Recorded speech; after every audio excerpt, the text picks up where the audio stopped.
Hello everyone, how are you doing? This is MD Tech here with another quick tutorial. Today I'm going to be showing you how to synchronize your computer with the internet time on Windows 10.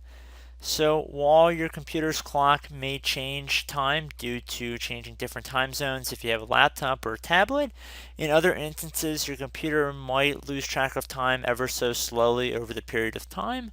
So it can be important to every once in a while manually synchronize your clock with internet time. So while this is not a new feature in Windows, it's a little bit different in Windows 10, so I thought I'd do a brief tutorial showing you guys how to do that. So we're going to start by heading over to our Start button, and we're going to left click on it. And now at this point we want to type in date and time.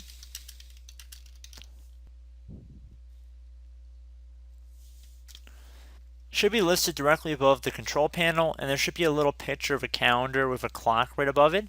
So you want to left click on that.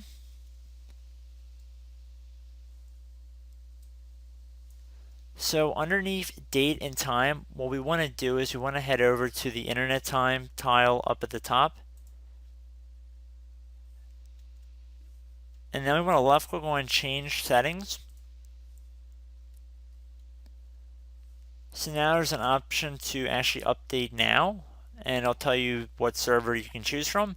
There should be other servers listed as well, so you can update from a couple different sources.